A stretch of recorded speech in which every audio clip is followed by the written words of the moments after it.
기도하겠습니다. 살아계신 아버지 하나님께 감사를 드립니다. 주의 거룩한 곳에 서고 여호와의 산에 오를 자가 누구입니까? 창조주 하나님께서 나와 또 우리의 몸된 교회와 그 권속들을 부르셔서 주의 시온산에 주의 성산에 우리를 부르시사 우리로 은혜 받게 하시며 그곳에서 참된 구원의 영생의 복락을 누리게 하옵소서. 이제 그 은혜 가운데 우리가 이 땅에 이 지역에 각각의 현장에 각 가정에 파송된 자로서 그리스도 예수의 제자로서 주님의 말씀을 붙들고 살아가는 하나님의 백성으로서 우리가 선 곳을 거룩한 곳으로 우리가 가는 그 현장을 여호와의 성산으로 변화시킬 수 있는 그 언약의 말씀을 붙들고 찬양하고 영광 돌릴 수 있도록 그러함으로 모든 막혔던 문들을 앞에 서서 여호와께서 들어가시니 너희 문들은 열릴지어다 들릴지어다 믿음을 선포하는 각각의 족속들 각각의 나라들 각각의 모든 주의 백성들 다 되어줄 수 있도록 이 일에 쓰임받는 주의 자녀로 주의 거룩한 자로 부름받게 하여 주옵소서. 믿고 감사를 드립니다. 예수 그리스도 이름으로 간절히 기도합니다. 아멘. 여러분 반갑습니다. 이 밤에 우리가 함께 나눌 말씀은 시편 24편 1절로 10절까지의 말씀입니다.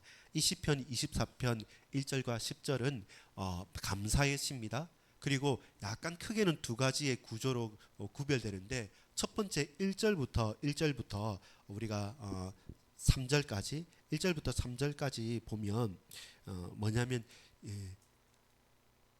창조주 하나님께서 우리를 만드시고 그 가운데 우리를 부르시는 은혜가 있는 겁니다. 근데 그 1절 2절을 지나서 3절에 그렇다면 그 창조주 하나님께서 부르신 자가 누구며 그 부름에 화답하는 사람이 누구냐라고 할 때 여호와의 산, 그 거룩한 곳, 이곳이 우리가 바라고 소망하는 최종의 목적지인 것입니다. 그 가운데 그 여호와의 산에 그리고 그 여호와의 거룩한 곳에 누가 설 수 있느냐? 과연 내가 그 사람이냐?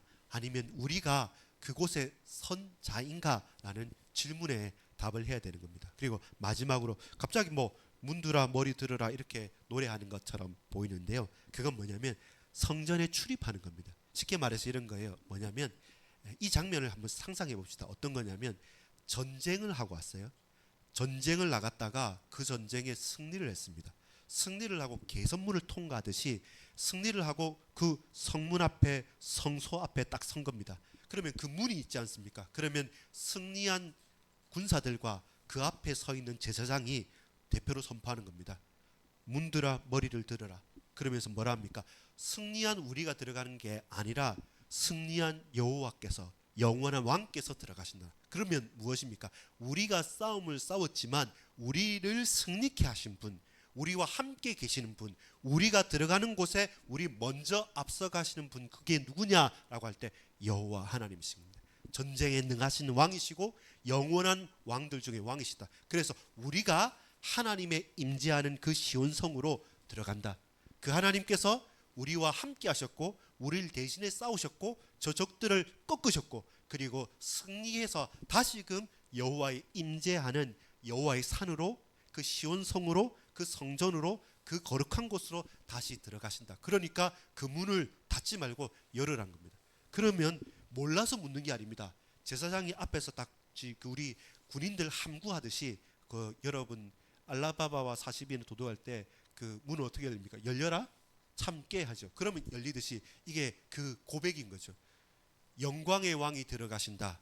너희 문들아 머리를 들고 문 열어라 라는 겁니다. 그러면 몰라서 묻는 게 아니라 누가 영광의 왕이냐? 이 말은 뭡니까? 아는데 확인하는 거예요. 또 그걸 선포하는 겁니다. 그걸 고백하게 만드는 겁니다. 다시금 선포하는 게 주거니 받거니 안에서 문 열기 위해서 서 있는 제사장이 말하는 겁니다. 영광의 왕이 누구시냐? 영광의 왕이 이분이시다. 그러니까 너희들 문을 열어라. 다시 또 묻는 겁니다. 영광의 왕이 누구시냐? 이 말은 몰라서가 아니라 듣기 위해서, 고백하기 위해서. 아까 우리 찬양했지 않습니까? 내 영혼이 평안하다. 내 영혼이 하나님을 찬양한다. 이 말은 평안치 않은 환경 가운데 있지만 스스로가 고백하고 스스로에게 선포하는 겁니다. 왜냐하면 확실하니까. 또 분명하니까. 그래서 영광의 왕 대신 우리 하나님의 들어가시고 임재하신다. 이 말씀을 우리가 함께 나누도록 하겠습니다. 여러분, 우리가 전쟁과 환난과 고통 속에서 결국 우리의 삶의 현장에서의 싸움은 어떤 싸움입니까? 우리 오전 예배 말씀을 통해서 보자면 창과 삽을 든 싸움입니다. 한 손에는 창을 들고요, 한 손에는 삽을 들고요. 내가 해야 될 내 삶에 먹고 살아가야 될 의식주의 전쟁 같은 현장도 있습니다. 그러나 거기에만 빠져서 성공한다 한들 그 영혼이 정말로 하나님의 자녀답게 살아갈 수 있느냐? 그렇지 않죠. 그래서 우리는 우리에게 주어진 영적인 지식과 하나님 우리에게 베풀어 주시는 영혼을 가진 인간으로서 영육 간에 하나님께서 우리에게 주신 말씀을 충실하게 신실하게 이루어가는 겁니다. 그래서 여러분, 한쪽으로 확 치우쳐 가지고 우리가 그 속에서 누구를 판단하거나, 아니 전 믿음도 없는 사람 성공해서 뭐예요, 또 반대로 저 아무것도 못하고 그냥 기도만 하고 앉아있고, 이렇게 비난하는 것이 아니라 반드시 우리는 우리에게 주어진 사명이 있습니다. 그렇기 때문에 창을 들어야 돼요. 싸워야 됩니다. 그러면서도 그 싸움만이 끝이 아닙니다.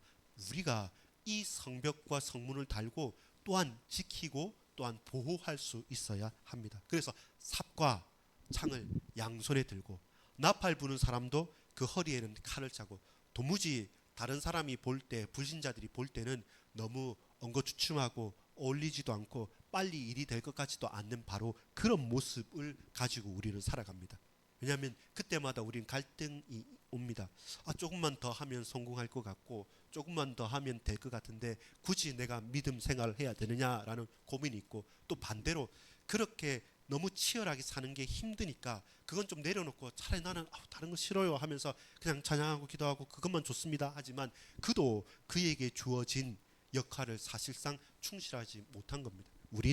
하나님은 저와 여러분을 이 땅에 주셨어요. 지금도 우리는 몸된 교회와 이 지역과 이 나라에 살고 있습니다. 뭐 계엄한다 하고 또 여러 가지 혼란스럽지 않습니까? 그걸 온몸으로 살아내는 이 시대의 선교사로, 우리의 지역의 전도자로 우리는 파송됐단 말입니다. 그걸 외면할 수는 없어요. 우리는 그렇게 인내하고 또한 싸우고 그리고 부딪히고 직면하면서 살아갑니다. 그런 가운데 그럼에도 불구하고 우리는 이 땅에 살아가면서도 성도인 것이죠. 거룩한 성전에 속한 자고, 그리고 하나님의 백성으로 붙들고 나가는 거죠. 왜 그렇습니까? 여러분 1절 2절에 보면 이렇습니다. 1절 2절에 보면 땅과 거기에 충만한 것과 세계와 그 가운데 사는 자들은 다 여호와의 것이로다. 여러분, 하나님이 교회에만 계신 분 아닙니다. 성도들만 주장하신 분 아닙니다. 창조주 하나님께서 저 불신 현장과 불신장과 이 모든 나라와 모든 역사와 모든 창조물, 생물과 무생물까지 전 우주까지 창조하신 분이기 때문에 그 모든 것들이 누구의 것이라고요? 여호와의 것입니다. 우리 그걸 인정해야 돼요. 우리는 축소해가지고 나 하나님 자녀고 나 하나님 믿는데 왜 내게는 이래, 이렇게 아주 하나님을 좋게 협소하게 만들 이유 없습니다. 하나님은 다 아십니다. 전지하시고 전능하시고 그 강한 손으로 다스리고 계십니다. 내가 인정하지 않아도. 그래서 모든 것은 여호와의 손에 있고 모든 것은 여호와의 것입니다. 다 여호와의 것입니다. 여호와께서 그 터를 바다 위에 세우시며 강들 위에 건설하셨도다. 그분은 어떤 분입니까? 창조주 하나님이십니다. 하나님께서 당신의 뜻대로 모든 것들을, 혹은 우리의 고통과 고난과 문제와 사건까지도 하나님 모르시는 게 아니고 알고 허용해 주시고 허락해 주셨다는 겁니다. 왜 그렇습니까? 그 고난 속에서 우리의 인생을 역전시키시고 하나님이 하나님의 되심을 증거하기 위해서, 우리로 그것을 고백하기 위해서, 그 찬양을 받으시기 위해서 모든 것은 내 것이고 내가 다 만들었다. 그렇다면 내가 너를 위해서, 내 백성을 위해서 그냥 버려두겠느냐? 아니죠. 그 증거가 뭐였습니까? 그 증거의 최고의 사랑이 십자가잖아요. 당신께서 죽어주신 것입니다. 많은 지도자들과 많은 왕들은 그 왕을 위해서, 그 지도자를 위해서 다른 백성들과 다른 것을 죽이지 않습니까? 근데 창조주 하나님께서 피조물인 우리를 위해서 당신이 죽으신 것이요. 그래서 우리를 살리신 거예요. 그것보다 더 큰 사랑과 놀라운 충만함은 없는 것이죠. 그래서 저와 여러분 누굽니까? 여호와의 산에 오를 자입니다. 우리는 여호와의 산에 오를 자입니다. 그러니까 질문은 과연 내가 여호와의 산에 오를 자로 부름 받았는데 정말 내가 여호와의 산에 오르는가? 또 마찬가지입니다. 그의 거룩한 곳에 서야 되는데 정말 나는 그의 거룩한 곳에 서 있는가? 이 부끄럽기도 하고 고민스럽기도 하잖아요. 내가 서 있는 곳이 하나님의 거룩한 곳인가? 내가 가고 오르고 있는 이 걸음이 여호와의 산으로 오르는 것인가? 아니면 세상 사람들이 그렇게 높게 높게 쌓아 올린 바벨탑을 오르고 있는가? 그걸 저와 여러분이 볼 수 있어야 하는 것이죠. 여러분, 우리 4절 한번 읽어볼까요? 시작. 곧 손이 깨끗하며 마음이 청결하며 뜻을 허탄한 데 두지 아니하며 거짓 맹세하지 아니하는 자로다. 누굽니까? 그 거룩한 곳에 서며 그 여호와의 산에 오르는 자는 어떤 사람이냐면 손이 깨끗하며 마음이 청결하며 뜻을 허탄한 데 두지 아니하며 거짓 맹세하지 아니하는 자. 이 사람인 겁니다. 쉽게 말해서 헛된 것, 허탄한 것, 결국 그것이 연결시키면 뭡니까? 우상 숭배하지 않는 겁니다. 참된 하나님을 믿고 고백함으로 그 헛되고 허망한 우상 앞에 오르고 우상의 신전에 오르고 그 우상의 제사 드리기 위해서 그 부정한 곳, 그 타락한 곳에 서 있지 않는 자. 그래서 시편 1편도 뭡니까? 오만한 자의 자리와 그 길을, 그 허탄한 곳을 가지 않고 오직 여호와의 길, 하나님께서 우리를 세상에 흩어져 나르는 겨와 같지 않고 시냇가에 뿌리 깊이 내린 실만한 물가 시냇가에 심긴 나무처럼 우리를 심기는 겁니다. 말씀으로 그 은혜로 점점 뿌리로 내려가게 심겨서 우리를 거룩한 곳에 서도록 여호와의 산에 오르도록 인도해 가는 겁니다. 그래서 저와 여러분이 나아가는 것이죠. 쉽게 말해서 이 말은 어떤 거냐면 잘 들어보십시오. 이런 거예요.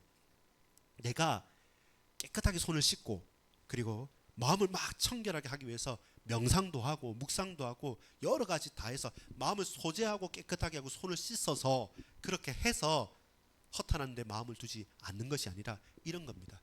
어떤 거냐면 내가 열심히 해서 내 노력으로 깨끗하게 된 게 아니라 우리는 그 어떤 사람도 온전히 내 노력으로 할 수 없음을 알고 하나님께서 우리에게 은혜로 베풀어 줘서 저와 여러분을 너는 거룩하다.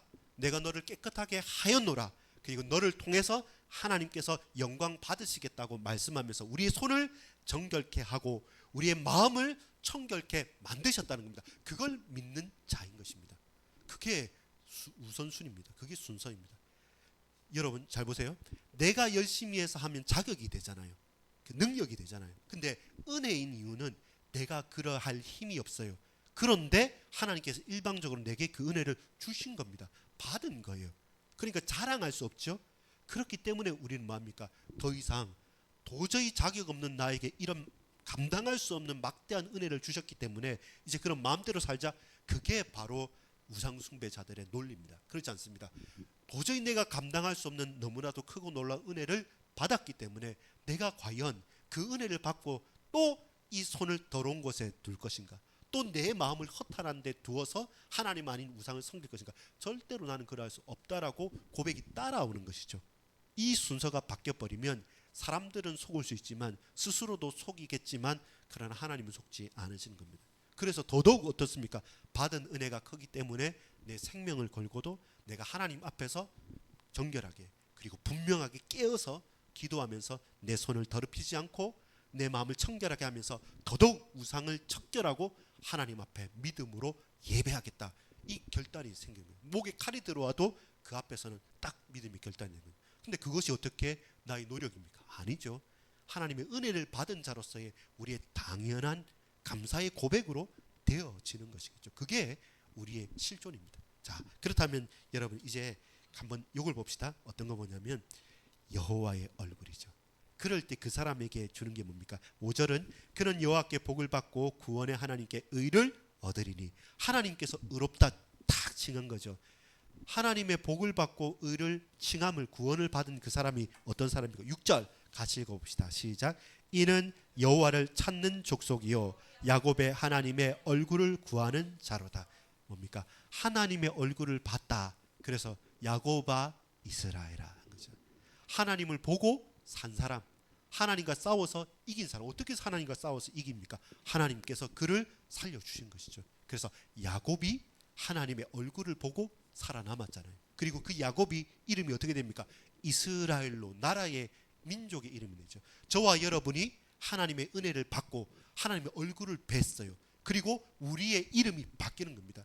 한 족속이 아니라 열방의 대표자로 바뀌는 겁니다. 하나님, 이 나라를 주시고 이 현장을 주시고 이 지역을 내게 주십시오. 내가 해보겠습니다가 아니라 하나님, 나는 연약하고 힘이 없습니다.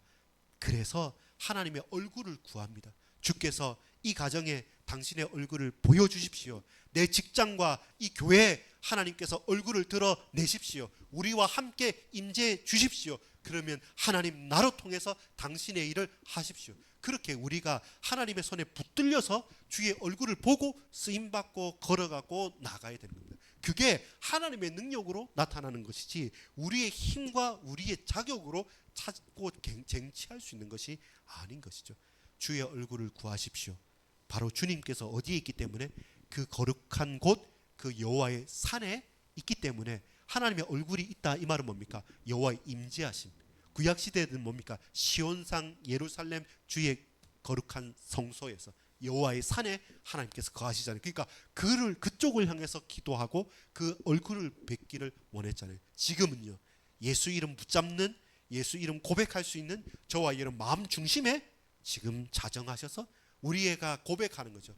여호와의 종들아, 여호와의 종들아, 여호와를 찬양하라, 송축하라. 하나님, 내 마음이 연약합니다. 내 영혼아, 여호와를 송축하라. 내 마음은 평안합니다. 내 마음과 생각을 지켜 주옵소서. 이렇게 우리가 선포하고 고백할 수 있는 거죠. 비록 그렇지 않은 환경이라 할지라도 그 환경과 아무 상관없이 하나님께서 우리에게 얼굴을 보여주시는 것이죠. 그곳에 임재하시는 것이죠. 그 절정이 뭐냐면 바로 승리의 고백인 거죠. 자, 이제는 갑자기 장면이 바뀌었어요. 7절 한번 읽어봅시다. 시작. 문들아, 너희 머리를 들릴지어다. 영원한 문들아, 들릴지어다. 영광의 왕이 들어가시리로다. 영광의 왕이 들어가시면서, 그래서 앞에 제사장이 선 거예요. 군사들하고 딱 와서 승리를 한 거예요. 승리했으니까 박수 치면서 들어가야 되는 거지 않습니까? 그 막 억지로 여는 게 아닙니다. 승리하고 왔으니까 문을 열어라. 그 문들에게 말하죠. 머리를 들으라는 겁니다. 딱 찬란하게 열어라는 겁니다. 그래서 선포하는 겁니다. 누가 가기 때문에? 영광의 왕이 들어간다. 영광의 왕. 근데 이제 그렇게 그 제사장이, 대표자가 앞에서 말하지 않습니까? 그러면 성문 앞에 서든지 성소 앞에 서든지 그 문을 열어주는 제사장이 말하는 거죠. 모르는 게 아니고 안다고 했죠. 그러면서 말을 다시금 고백합니다. 다시금 고백합니다. 뭐라고 말하냐면 영광의 왕이 누구시냐. 그러면 다시 대답합니다. 제가 8절 먼저 읽을 테니까 여러분 읽어주십시오. 영광의 왕이 누구시냐. 그렇죠. 우리가 장군 누구가 싸움 잘하는 어떤 사람이 저 적군을 이겼다 말하지 않고 영원한 왕이 누구십니까? 다시 물어볼 때, 그때 영원한 왕은 강하고 능한 여호와시요 전쟁에 능한 여호와시다. 이게 고백을 하는 거죠. 그럼 다시 또 말하죠. 이 고백을 하고 나서 또 말하죠. 9절에 문들아, 너희 머리를 들지어다. 영원한 문들아, 들릴지어다. 영광의 왕이 들어가시리로다. 이 말은 뭡니까? 들어가면 되는데 다시 또 확인하는 거예요. 다 들으라고. 다시 또 고백하는 겁니다. 중요하니까 반복해서 모든 사람이 다 듣도록 똑같은 말을 계속 반복하는 겁니다. 그러면서 또 10절에 말하죠. 제가 또 물어보겠습니다. 또 안에서 10사람이 또 말하는 거죠. 영광의 왕이 누구시냐? 예, 이 고백을 하는 거죠. 여러분, 고백합시다. 우리가 스스로 또 매일마다, 매분마다. 내가 흔들릴 때마다 영광의 왕이 누구시냐? 내가 아니잖아요. 내 안에 자정하시는 주님이 영광의 왕이시잖아요. 우리가 깝깝하고 답답할 때마다 하나님께서 우리 속에서 깝깝하고 답답하게 갇혀 계시냐? 아니죠. 창조주 하나님이시죠. 모든 것은 다 여호와의 것이다. 1절에 바로 그렇게 시작합니다. 창조주 하나님, 모든 것이 다 여호와께 속해 있기 때문에 무슨 싸움이 되겠습니까? 무슨 문제가 되겠습니까? 그 하나님께서 다스리시고 강한 손으로 붙드십니다. 다만 우리는 그 영원한 왕을 저버리고 모른 채 하고 또 그 문을 닫아버리고 마음의 빗장을 딱 닫고 그냥 냉랭하게 외면하지 말고 그 영원한 왕이 내 마음의 주인으로 오셔서 자정해 주십시오. 내게 얼굴을 보여주십시오. 내 가정과 우리 현장과 우리 교회에 주의 얼굴을 보여주십시오. 주님 임재해 주십시오. 영원한 왕으로 오셔서 다스려 주십시오. 주님이 나의 왕이십니다. 주님이 이 현장의 주인이십니다. 이 교회를 당신께서 강한 손으로 붙들어 가실 겁니다. 이 밤에도 주님 나를 만나 주시고 당신의 얼굴을 보여주시고 지금도 나를 주장해 주옵소서. 공고하고 연약하고 부족한 나에게 참된 평안과 말할 수 없는 사랑과 은혜를 베풀어 주십시오. 그거 가지고 한 손에는 내가 창을 들겠습니다. 한 손에는 내가 삽을 들겠습니다. 그거 가지고 기도하며 나아가겠습니다. 불타버린 성문도 달고 허물어져 버린 성벽도 중수하겠습니다. 나를 지켜주십시오. 나를 새롭게 해주십시오. 나에게 은혜를 베풀어 주십시오. 다음에 저는 여호와의 지키심이라는 제목을 딱 붙잡았는데요. 내년 한 해 그 여호와께서 우리를 어떻게 지키시냐면 저와 여러분을 세우신 겁니다. 그 집을 여호와께서 세우시고 그 현장을 세우시고 그 사람을 세우시면 누가 허물겠습니까? 주께서 세우심으로 지키시는 겁니다. 또 하나는 뭡니까? 이렇게 우리를 세우셨지 않습니까? 그리고 네 혼자 살아라 말하지 않고 또한 세우시고 지키심으로 우리에게 은혜 베풀어 주시는 겁니다. 나 혼자 잘 먹고 잘 사는 게 아닙니다. 그 세우신 저와 여러분을 통해서 반드시 그리스도의 은혜와 사랑이 또 다시 흘러넘치게 베푸시는 겁니다. 세우시고 지키시고 베푸시는 주님. 우리의 가정과 가문을 지키십니다. 저와 여러분 현장을 지키십니다. 어떻게 해요? 다 문제가 있고 어렵다 하죠. 하나하나 하나님께서 말씀을 통해서 저와 여러분과 우리 가정과 후대들과 우리 자녀들과 우리 교회를 세워 가실 겁니다. 기대하십시오. 그리고 하나님께서 반드시 저와 여러분의 현장의 열매를 통해서 우리에게 은혜 베풀어 주실 겁니다. 그 은혜를 여러분 허물어 버리거나 그 은혜를 외면해 버리지 말고 그 은혜를 잘 품어서 이제는 흘려 보내십시오. 내가 가지고만 있으면 물은요 고이면 썩어요. 그 은혜의 강물, 은혜의 사랑은 반드시 흐르면 소성케 됩니다. 다 살립니다. 그 은혜를 막아놔서 그 은혜를 흘려보낼 수 있도록 세우시고 지키시고 베푸시는 은혜가 저와 여러분 일평생 있기를 소망합니다. 같이 기도하겠습니다. 기도하실 때 하나님께서 우리에게 은혜 베풀어 주시고 또한 지켜주시고 또한 세워주십시오. 여호와께서 나의 왕이 되시고 모든 것이 주께 속하여 싸우니 주님 이 시간에 고백합니다. 여호와의 산에 오르고 여호와의 거룩한 곳에 서도록 우리를 세밀하게 인도하시고 붙들어 주옵소서. 기도하겠습니다.